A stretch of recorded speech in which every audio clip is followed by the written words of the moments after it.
Hey guys, Supernoo here from Supernoo Studios. Sorry if I haven't uploaded anything in a while. Usually I do my Python stuff with during the holidays because I use another computer because yeah, it's I need like a powerful PC to test my Python game. It doesn't run well on this one, so that's why I haven't been uploading videos. Okay, maybe during the holidays, December, January, February, you will see some more videos, like on the Python project. But so lately, I have been I've been doing assets instead, like pixel art assets and whatnot, which I don't need a powerful PC for, and like coding for like GBA, right? So I don't need a powerful PC. And this is what I'm going to bring to you today. I want to show you a tutorial to do retro blocks. Let's see if I have an example over here. First of all, I'm going to be using paint.net and Ucenti, okay? So for that, I need Windows, right? Like Ucenti runs only on Windows, and paint.net also runs only on Windows, but the techniques that you will see here, you can apply them to with other software as well if you want to, but I'm going to show you for like Windows and paint.net and Ucenti, right? So yeah, these are some examples. I know they are very small, but we'll get to them. So first of all, open up paint.net, okay? Click here on new. And for the resolution, well, me personally, I want to use 16 by 16 because that's what I want to use in my game. For example, here I have the resolutions that I can use for butano GBA, but so yeah, I'm going with 16 by 16, but you can use whichever ones you want, but they should be the same. They should be squares, right? Like squared tiles. So same width as height, okay? I'm zooming in with Control Plus right now, or you can also use this thing, this button here to zoom in. Okay, and so first of all, we're going to use a gradient. You can choose whichever two colors you want here. My advice is that once you settle on two colors, okay, for the gradient, you're going to come here, Tool, and select Gradient, and select this one, okay, Linear, Color Mode, and just the same settings I have here, okay? And here you want to go from one corner to the other. It doesn't matter which corner. And my advice, okay, now I'm going to hit Escape there. And my advice is that if you like how this looks, because this is gonna be like our quote-unquote template, okay? If you like how this looks, my advice is that you pick the X codes here, right? And that you save them in a notepad or something. So this is here are the steps, by the way, if you want like a short version. Uh, so my advice is that you copy them and you go like, I don't know, like purple or like foreground color, like color number 1, foreground color, whatever, purple, color number 2, pink, because it's important that you always save your layers, save your colors, your palettes, your progress, So you can go like this, and you can save this as palette.txt and attach it to this, right? Okay, so first of all, go like this. Now we're going to hit save, and here's the important part. Let's save it here. I don't know, purple retro block, whatever, purple-ish retro block. .png, okay? And now here for bit depth, if you're working with like higher resolutions, there's gonna be a lot more colors, right? So if you have more than 256 colors, you can go with 8-bit, but there's not 256 colors in here. There's like very little colors, very small resolution. So for small resolutions, go with 4-bit, okay? And dithering level, you want to set this as high as possible. Now I'm going to hit OK down here. And now we want to open it up, okay? Do not close this. Do not close this because, I don't know, we might use it later. Actually, I think you can close it, but I want to show you the difference, right? If I open it up here, with paint.net, you can drag and drop if you want as well. You will see that there's a difference, right? Like it has already been dithered. Ooh, this doesn't look nice, but it's fine. Okay, so as you can see, this is the result so far. You can edit this if you want. Like, for example, me personally, I don't like, I know that this is part of the dithering, but I didn't like this pixel here. So I can just, like, I don't know, color picker, boom,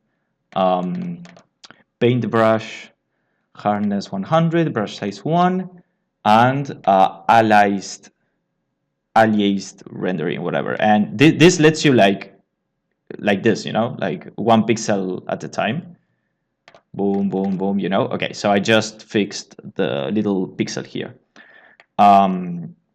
So now what I'm going to do is you click here on new layer. Let's go back to gradients and let's go back to black and white. Okay, so I click here, or you can like just manually set black and white. And now I'm going to hold here for a black and white gradient. You want to go from the dark side to the light side, so to say, right? You can also experiment with, like, again, like corner like this again. I have yet to experiment with this, but so far I've been using it like side to side.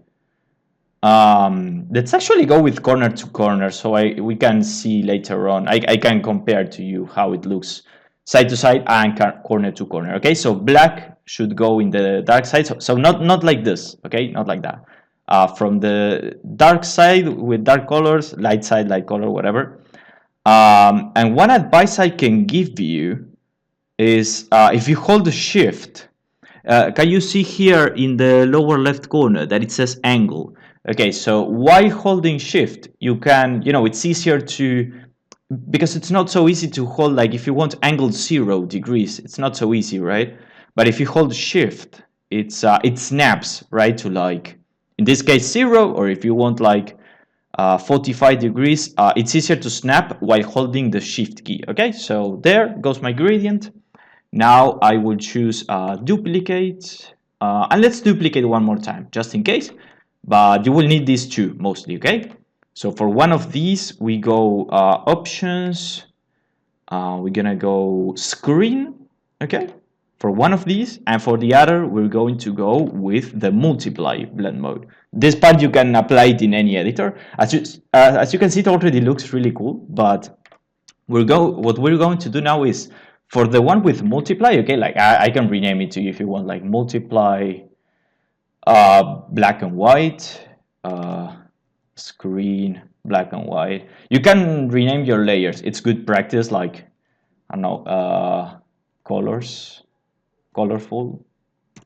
It's good to rename your stuff like this, and this, it can be like black and white backup, you know,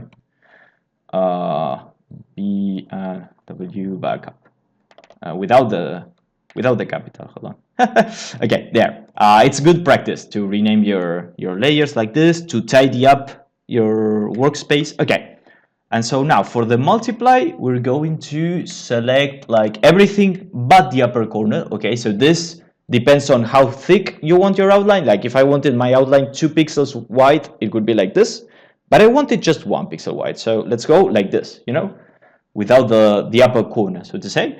And for the screen one, it's the same, but without that corner. And there it goes.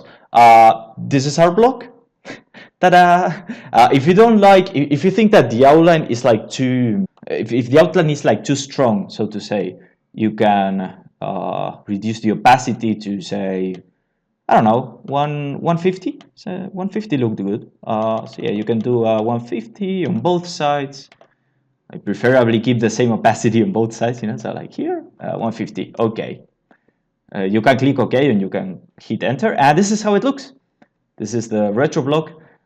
So now you want to do 3 things, okay? First of all, save as, and you can now also click save, it will take you to the same menu, and save your layers, please, for the love of God, like layers, okay? Now, usually I wouldn't rename it, I would just like save, because if I see a PDN file, I go like, oh, okay, these are the layers. Well, you can write down like layers if you want to, and save them in PDN format, okay? Like in my case, paint.net, it's PDN, but if you're using like, I don't know, curate, it would be like KRA. If you're using like Photoshop, I think it's PSD or something like that. But Photoshop gives me PSTD, PTSD, whatever. Okay, so yeah, save the layers, first of all. And now, well, you want to save the final result, which is going to be, we're not going to dither this one, or you can try both ways, you know. So let's try, you can also try like median cut if you want to. We can try median cut if you want to. So yeah, you're free to test many of these. So okay, I have already saved with median cut, but okay, Control Z, hit Control Z or like undo here. It's this one, right? Sorry, I forgot to rename it. Layers, median cut. Okay, so we're going to save like all the different versions. Now here, save as. Remember that you can also go to the layers on the PDN if you want to edit this later on. This one's not layers anymore. This one's PNG.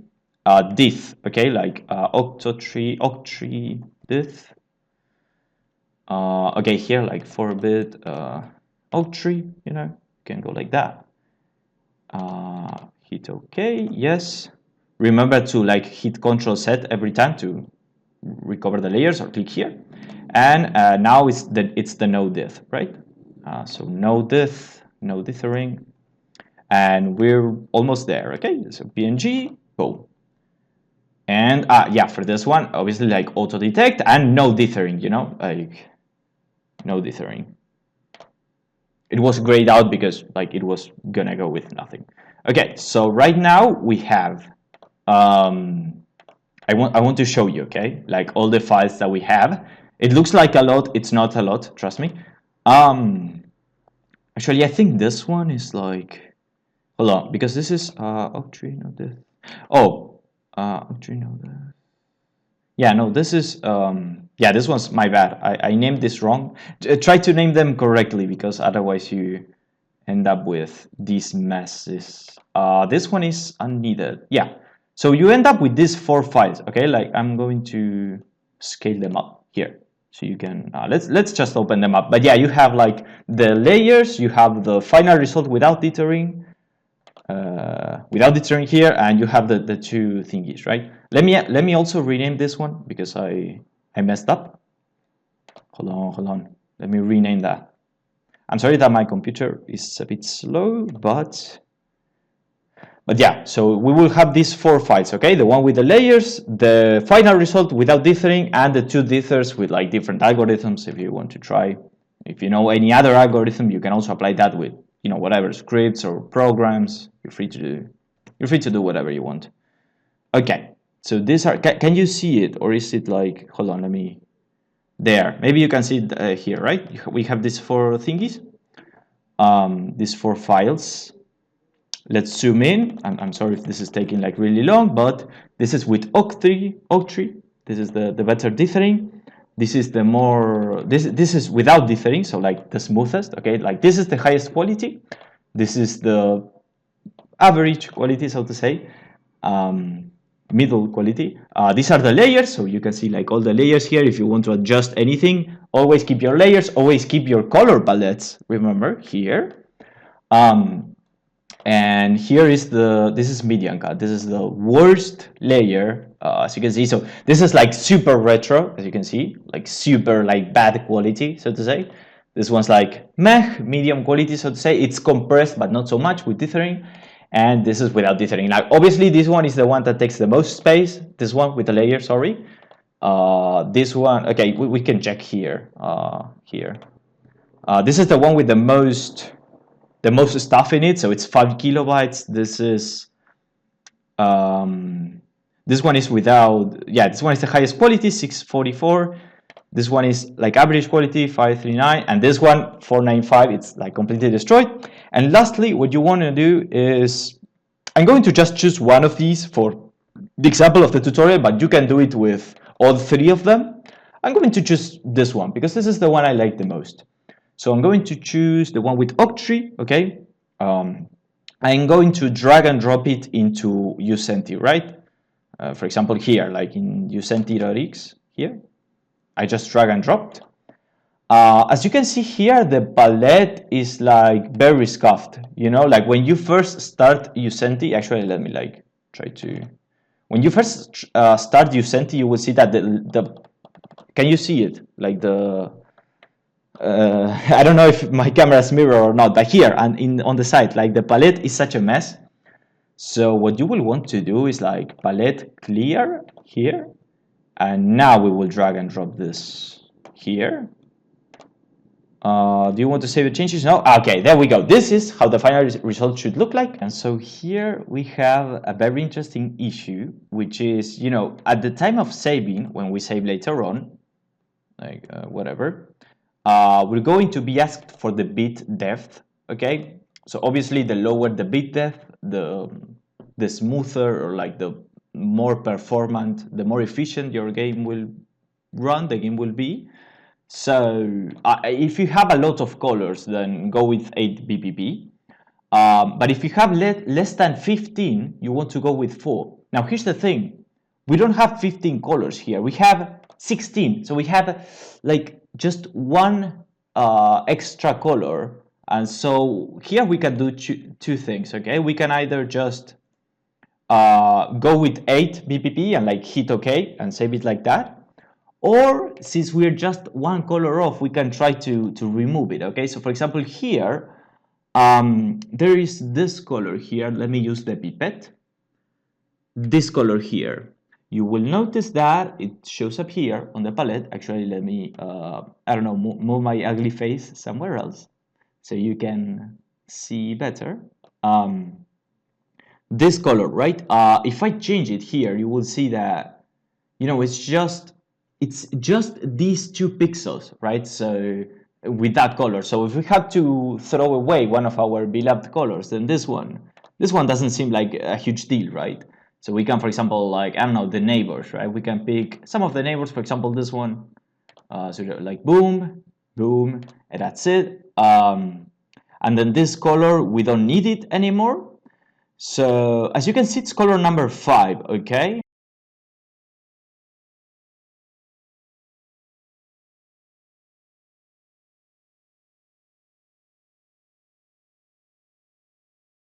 So yeah, just swap around palettes so that the first color here is one that you're not using in the image, okay? Do we have, yeah, okay. Now we have 15 colors plus the transparent one, so now we can save with 4 BPP, okay? And if you have more than one row of colors, that means you should save with 8 BPP, okay? So like here, save. Let's go with 4 here because we have 16 colors or less. If you have more than 16 colors, more than one row, go with 8, right? So yeah, let's go with 4. If this is your BMP file, then you want to, new file here, whatever format, it's the same. So you want to copy, like, okay, I could have copied and pasted, but I forgot to, so let's just by hand. Yeah, so same file name here, okay. And then we want .json, right? Like JSON, right? For the format. And me personally, I prefer to open this up with Notepad. Let's empty it, and okay, so we open up, I don't know what this thing are, curly braces, right? We open up curly braces, okay. And now here, if you are, I cannot use tab because it doesn't go with spaces, right? Like if you see this instead of this, it's not good. So yeah, 1, 2, 3, 4. Yeah, just indent it with 4 spaces, and then I think it's type sprite, and then comma, and then 1, 2, 3, 4, and I think it's BPP mode, 4 BPP, right? Or like 4 BPP, I think. And then height, 1, 2, 3, 4 spaces. Height is, or you can also write width if you want, but the height here is 16, right? So it's something like this. I might be wrong. Like if anything, I will let you know, like in the description, in the comments. Like I have a few doubts, but all in all, you got the idea, right? So yeah, I hope you enjoyed it. I hope you make a lot of very cute little vlogs. You can send them, you can show them to me or in the comments if you want to. And yeah, I'm sorry if that was a very long tutorial. Bye. Have fun. Good luck. Bye. Yay.